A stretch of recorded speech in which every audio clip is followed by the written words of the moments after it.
మనసులో తలచిన వెంటనే గుండెల నిండా ధైర్యాన్ని నింపగలిగే మహాయోధుడు, అభయహస్తంతో ఎల్లవేళలా మనల్ని కాపాడే ఆ పవనపుత్రుడిని ఇప్పుడు మనసారా స్తుతించుకుంటూ శ్రీ పంచముఖ ఆంజనేయ స్వామిగా అవతారమెత్తిన కథను దృశ్య రూపంలో తిలకిద్దాం రండి.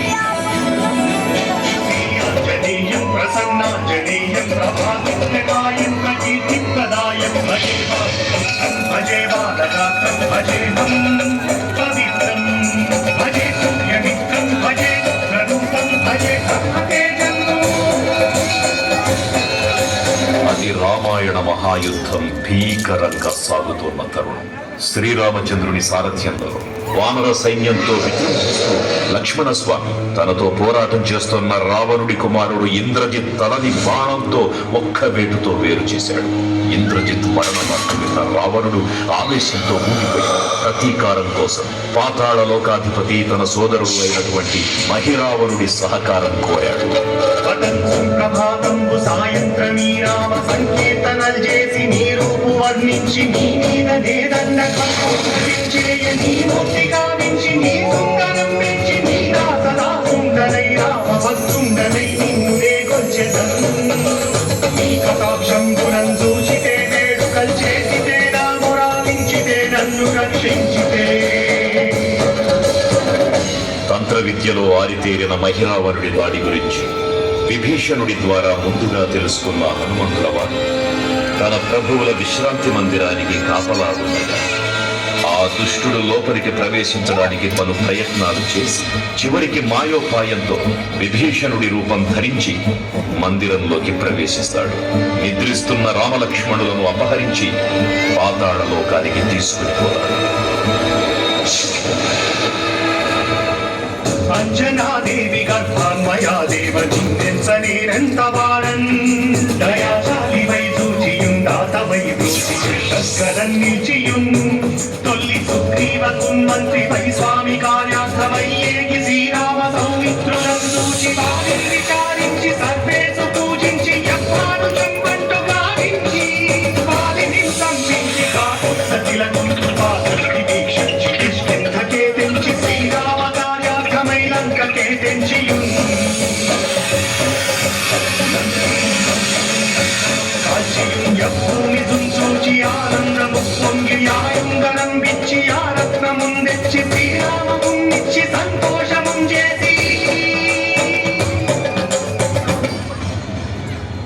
తన ప్రభువులను కాపాడుకోవడానికి వాయువేగంతో పాతాళ లోకానికి చేరుకున్న ఆంజనేయ స్వామికి సగం మొసలి సగం వానర రూపంలో ఉన్న వింతజీవి ముఖద్వారం వద్ద కాపలా కాస్తూ కనిపిస్తుంది. ఆ జీవి మకరధ్వజుడు అనే తన పుత్రుడు. మహాసముద్రాన్ని దాటుతుండగా నీటిలో పడ్డ స్వేదవిడు ఒక మొసలి గ్రహించడం వల్ల జన్మించాడని తెలుసుకుని ఆశ్చర్యపోతారు హనుమంతుల వారు. తన పుత్రుడిని యుద్ధంలో ఓడించి పాతాళ లోకంలోకి ప్రవేశిస్తారు.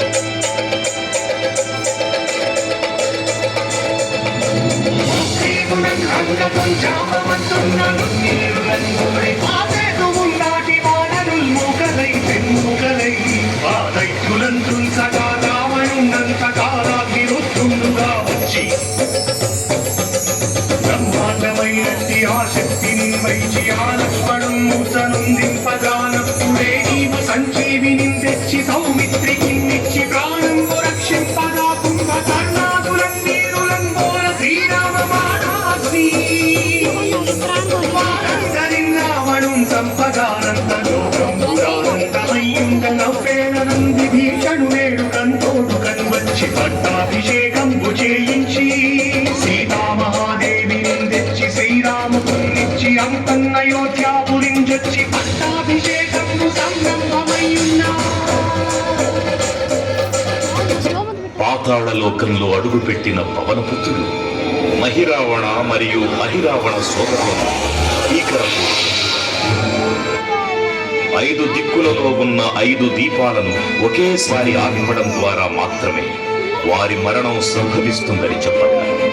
అప్పుడు మహాబలి 5 ముఖాల ధారణ చేసి పంచముఖ ఆంజనేయునిగా అవతరించి ఏకకాలంలో 5 దీపాలను ఆర్పివేసి ఆ దుష్ట సోదరులను తుదముట్టిస్తారు.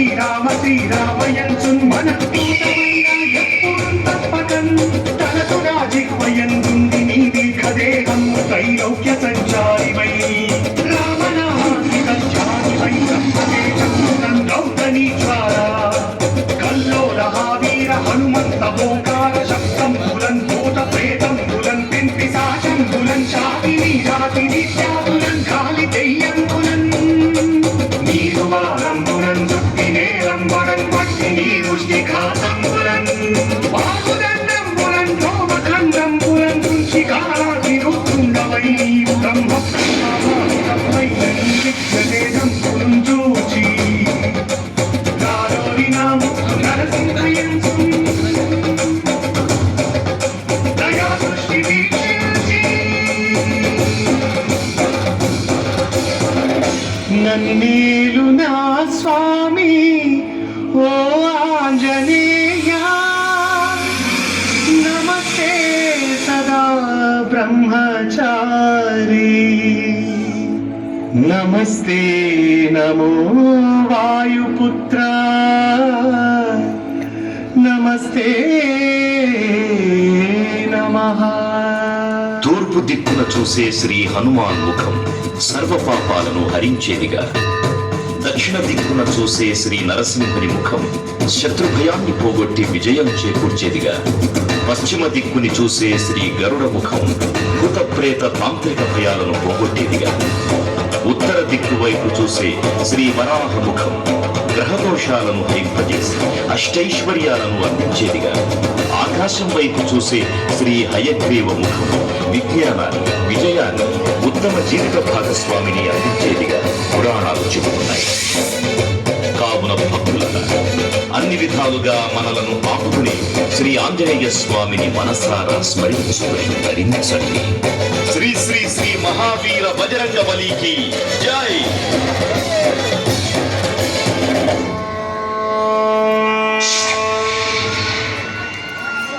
జై శ్రీరామ్, జై జై శ్రీరామ్.